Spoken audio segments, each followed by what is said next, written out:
Dünyadaki en duygusuz şey nedir deseler, çoğumuz tereddütsüz matematik deriz. Rakamların duygusu olmaz. Sayılar üzülmez. Sayılar aşık olmaz. Sayılar yalnız hissetmez. Onlar için sadece mantık, kesinlik ve soğuk bir nedensellik vardır. Bir artı bir her zaman iki eder ve bu işlem sırasında kimseye haksızlık yapılmaz, kimsenin kalbi kırılmaz. Matematik, insan zihninin doğanın kaosuna karşı uydurduğu en steril, en kusursuz ve en insansız dildir. Peki o zaman neden matematiğin o beyaz, o soğuk sayfaları arasında insan ruhunu ve varoluşsal sancılarını anlatan en güçlü metaforlardan biri saklı? Neden evrenin en duygusuz dili, bizi en çok acıtan insani deneyimi bu kadar mükemmel bir şekilde tarif ediyor? Cevap, ilkokulda karşımıza çıkan ama derinliğine hiç inmediğimiz o kavramda gizli. Asal sayılar. Asal sayı neden asaldır? Bu soruya vereceğimiz cevap, aslında insanın neden bu kadar yalnız olduğunun da cevabıdır. Çünkü bir asal sayı, kendinden ve birden başka hiçbir sayıya bölünemez. O bölünmeyi reddeder. Kendini daha küçük, daha basit parçalara ayırtmaz. Yapısı gereği tektir, bütündür ve bölünemez. İnsan da tam olarak böyledir. Biz de tamamen bölünemeyiz. Kimse seni %100 tanıyamaz. Kimse zihninin o karanlık, o sessiz, o en mahrem köşelerine tam anlamıyla giremez. Başka bir insanın acısını tam olarak onun hissettiği gibi hissedemezsiniz. Onun sevincini, onun korkusunu, onun o sabah uyanır uyanmaz aklına gelen ilk düşünceyi birebir yaşayamazsınız. Siz, kendi deneyiminizin, kendi bilincinizin mahkumusunuz. İşte tam bu bölünemezlik noktasında işin içine felsefe giriyor. İşte tam bu noktada yalnızlık başlıyor. Bu sosyal bir başarısızlık değil, ontolojik bir gerçektir. Yalnızlık, dışarıda kalma durumu değil, içeride tek ve bölünemez bir varlık olma halidir. Arthur Schopenhauer, insanın bu bölünemezliğini ve yalnızlığını anlatmak için o meşhur kirpi metaforunu kullanır. Schopenhauer der ki, kışın ortasında etraf buz tutmuşken bir grup kirpi birbirine sokularak ısınmaya çalışır. Ama birbirlerine çok yaklaştıklarında, üzerlerindeki o keskin dikenler birbirlerinin etine batar. Canları yanar ve geri çekilmek zorunda kalırlar. Sonra tekrar üşürler, tekrar yaklaşmak isterler, tekrar batarlar. Sonunda öyle bir mesafe bulurlar ki, ne birbirlerinin dikenleriyle canları yanar, ne de soğuktan donarlar.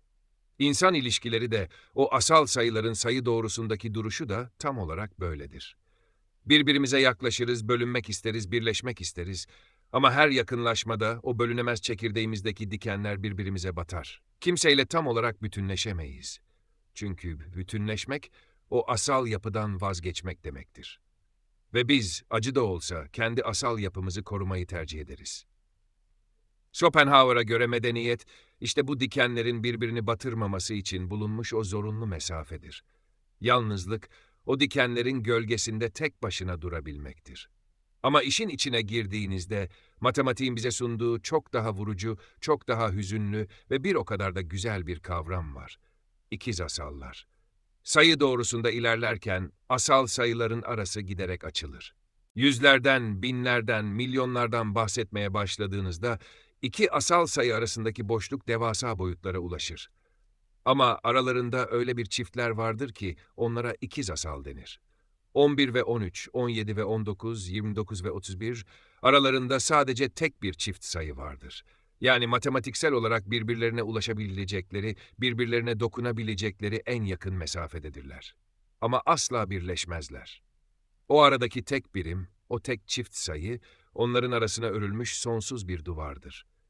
Bunu aşka, o derin insani bağlara bağladığımızda ne görüyoruz?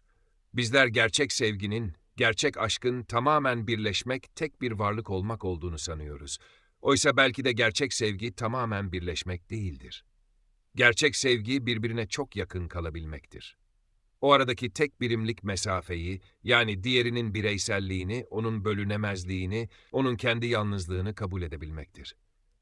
İkiz asallar gibi sonsuzluğa doğru aynı anda ilerlemek, aynı yolu paylaşmak ama asla diğerinin yerine geçmemek, onu kendi asal yapısından koparmamaktır.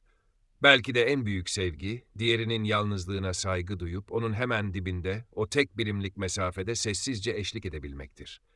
Üstelik bu yalnızlık, bu bölünemezlik tamamen öngörülemez bir kaotikliğe de sahiptir.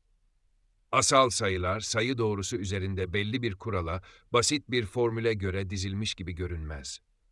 Kimse tam olarak bir sonraki asal sayının nerede çıkacağını kestiremez. İnsan hayatı da tam olarak böyledir. Hayatımıza kimin gireceğini, hangi yalnızlığın bizi dönüştüreceğini, hangi tesadüfi karşılaşmanın kaderimizi değiştireceğini bilemeyiz.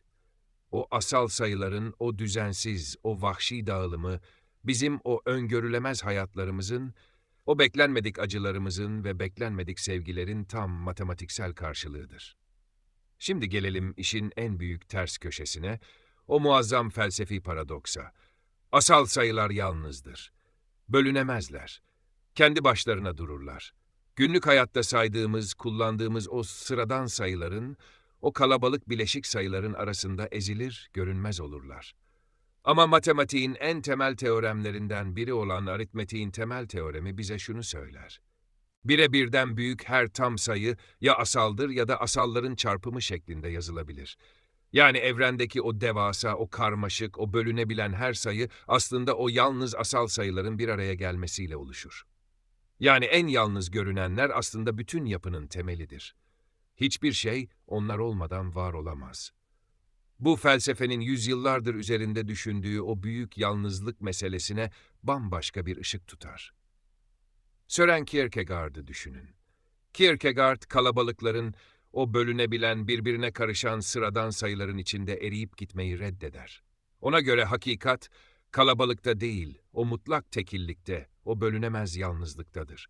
Kierkegaard için insan, ancak herkesin her şeyi yaptığı o gürültülü çarşıdan çekilip, kendi başına, kendi hiçliğiyle baş başa kaldığında var olur. Yalnızlık bir ceza değil, hakikate ulaşmanın tek kapısıdır. Friedrich Nietzsche'ye bakın. Nietzsche'ye göre insanın en büyük tehlikesi yalnız kalmak değildir. Sürünün içinde, o bölünebilen kalabalığın içinde kendini kaybetmektir. Ona göre yeni değerler yaratabilecek olan ruh, mutlaka çölün ortasında tek başına yürümek zorundadır. Kalabalıklar sizi böler, sizi kendinizden uzaklaştırır. Ama yalnızlık sizi kendi temelinize, o sarsılmaz asal yapınıza geri getirir. Ve Albert Camus, Camus'un kahramanı yalnız olduğu için güçlü değildir. Güçlü olduğu için yalnızdır. Evrenin o soğuk, o sessiz, o duyarsız boşluğunun karşısında tek başına dikilmek, o anlamsızlığa karşı duyulan o berrak başkaldırı, ancak o mutlak yalnızlığın içinde mümkündür. Modern dünya yalnızlığı bir arıza gibi görüyor.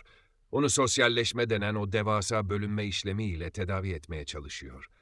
Oysa felsefe onu her zaman başka bir gözle okudu.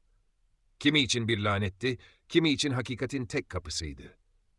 Belki de mesele yalnızlıktan kaçmak ya da onu boşuna yüceltmek değildir. Belki mesele, onun insan olmanın kaçınılmaz bedellerinden biri olduğunu, o bölünemezliğin matematiğini kabul edebilmektir.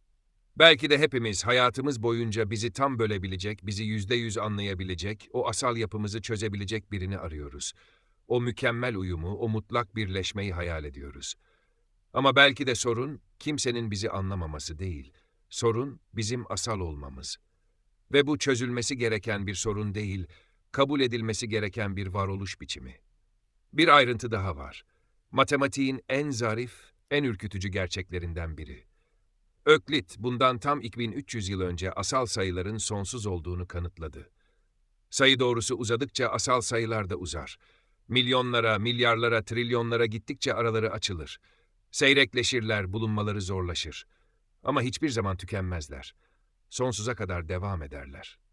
Belki insan yalnızlığı da böyledir. İnsanlık değişir. Şehirler büyür. Teknoloji ilerler. Bize birbirimize her zamankinden daha yakın olduğumuz illüzyonunu satan o devasa iletişim ağları örülür. Ama o bölünemeyen o tekillik, o ontolojik yalnızlık hiçbir zaman ortadan kalkmaz. Sadece seyrekleşir, sadece derinleşir, sadece sonsuzluğa doğru uzanır. Yalnızlığımız medeniyetimizin büyüklüğü kadar genişler ama asla bitmez. Matematik bize asal sayıları verdi. Felsefe ise onların neyi temsil ettiğini sordu. Belki de insan, çözülmesi gereken bir denklem değildir. Belki sadece bölünemeyen bir sayıdır. Belki de matematik insanı anlatmıyordu. Belki insan en başından beri matematiğin içinde saklıydı. Aylaklık zihnin özgürlüğüdür.